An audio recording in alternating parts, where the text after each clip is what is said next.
പലപ്പോഴും നമുക്ക് എസ് ജാനകിയിൽ കാണാൻ പറ്റും. ഒരു ധീരയായ വനിത, ഒരു പാട്ടുകാരി മാത്രമല്ല. ശരിക്കും പറഞ്ഞാല് എസ് ജാനകിയെ പ്രസവിച്ചപ്പോൾ അവിടെ പിറന്നു വീണത് ഒരു ഗായികയല്ല, ഒരു ഗാനം തന്നെയാണ്. അപ്പൊ ഞാനിപ്പോ ഈ മലയാളം ഉൾപ്പെടെയുള്ള എല്ലാ പാട്ടുകളും ഏതാണ്ട് 48,000 എന്നൊക്കെ പറഞ്ഞ് കണക്ക് വന്നിട്ടുണ്ട്. അപ്പോ ഞാനൊന്ന് കണക്കെടുത്ത് നോക്കി. 88 വയസ്സ് വരെ ജീവിച്ച ആള് 88 × 365. 88 × 365 എന്ന് പറഞ്ഞാൽ 30,000-ഓളം വരും. അതിന്റെ മേലെയാണ് പാട്ടിന്റെ എണ്ണം. എങ്ങനെ നോക്കിയാൽ അതിന്റെ അർത്ഥം ഒരു ദിവസം ജീവിച്ച ഓരോ ദിവസവും ഓരോ പാട്ടായി ജീവിച്ച ഒരു ആളുടെ പേരാണ് എസ് ജാനകി എന്ന് നമുക്ക് പറയാൻ പറ്റും. ഈ പാട്ടുകൾ കൂടാതെയുള്ള കാര്യം ആലോചിച്ചാൽ ഒരു പാട്ടുകാരി മാത്രമല്ല എസ് ജാനകി. നമ്മൾ പറയും ഈ എസ് ജാനകിയെ നമുക്ക് എസ് ജാനകി എന്ന് പറയാം, അതുപോലെ നോ ജാനകി എന്ന് നമുക്ക് പഠിക്കാൻ പറ്റും. എസ് ജാനകി എന്ന് പറഞ്ഞാൽ ഏത് പാട്ട് പാടാൻ പറഞ്ഞാൽ എസ് ജാനകി. അതാണ് നേരത്തെ സുരേഷ് സാർ പറഞ്ഞത്. ഏത് പ്രായത്തിൽ 8 വയസ്സ് മുതൽ 80 വയസ്സ് വരെ. ഒരിക്കൽ പിന്നെ സുശീലാമ്മയുടെ കൂടെയാണെന്ന് എനിക്ക് തോന്നുന്നത്. ഈ ഞാൻ പാടിക്കൊണ്ടിരിക്കുമ്പോൾ പറയുന്നുണ്ട്, ഞാൻ കുറച്ചു നേരത്തേക്ക് ഇവരുടെ ലവറാണ് എന്ന് പറഞ്ഞിട്ട് പുരുഷന്റെ ശബ്ദത്തിൽ പാട്ട് പാടുന്ന ജാനകിയെ കാണാം. പിന്നെ പോനാനിറച്ചി എന്ന് പറയുന്ന തമാശപ്പാട്ട്. അപ്പൊ അങ്ങനെ ഏത് പാട്ടിനും ഏസാണ്.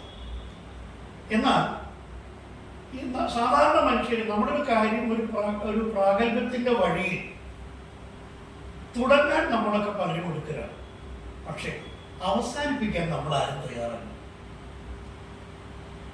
ഒരാൾ MLA ആയാൽ മൂക്കി പഞ്ഞു വെക്കുന്നവരെ MLA, മന്ത്രിയായാൽ മൂക്കി പഞ്ഞു വെക്കുന്നവരെ MLA, മരിക്കുന്നവരെ മന്ത്രി, മരിക്കുന്നവരെ, ഇങ്ങനെ എല്ലാ സ്ഥാനങ്ങളും. നോക്കൂ, സ്വരം നല്ലപ്പോഴേ പാട്ട് നിർത്തുക എന്ന് പറയുന്ന ഒരു ചൊല്ല് നമ്മുടെ ജീവിതകാലത്ത് അന്വർത്ഥമാക്കിയ ജാനകി അല്ലാതെ മറ്റൊരാളുടെ പേര് പറയാൻ പറ്റും എന്നതാണ് ചോദ്യം. അത് നോക്കണം. ഈ ഏറ്റവും പ്രഗത്ഭയായി പാടിക്കൊണ്ടിരിക്കുന്ന സമയത്താണ്. മാത്രമല്ല ഈ രാമായണ മാസക്കാലം ഞാൻ പറയാൻ കാരണം അത് വയലാറിന്റെ ദൂരേതോ ഈണം പൂത്തനാൾ മധു തേടിക്കോയി എന്നത് പിന്നെ കോന്നിയൂർ ഭാഷയുള്ളത് ജോൺസൺ മാഷിന്റെ സംഗീതമാണ്. എല്ലാം അങ്ങനെയാണ്. ഈ പ്രണയം മാത്രമല്ല. ഇപ്പോൾ ഒരു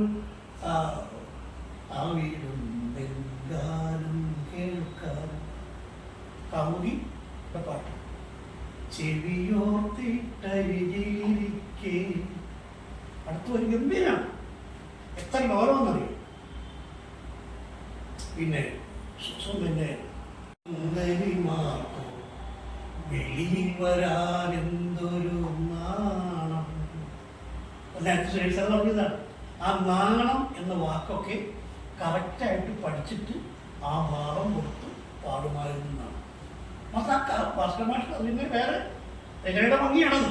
കാരണം ഏത് പാട്ട് പാടണം, ഏത് കവിത പാടണം എന്നൊക്കെ പറയുന്നുണ്ട്. അങ്ങനെ വരുമ്പോൾ ഈ അകത്തുള്ള സ്വരരാഗ സുന്ദരിമാർക്ക് പുറത്തു വരാൻ ഭയങ്കര നാണം. എന്ത് പറയുന്ന കൽപ്പന ഗംഭീരമാണ്. ആ കൽപ്പനയാണ് അതിനകത്ത് വരുന്നത്. പിന്നെ അതുപോലെ തന്നെ ഈ അങ്ങനെയുള്ള കുറേ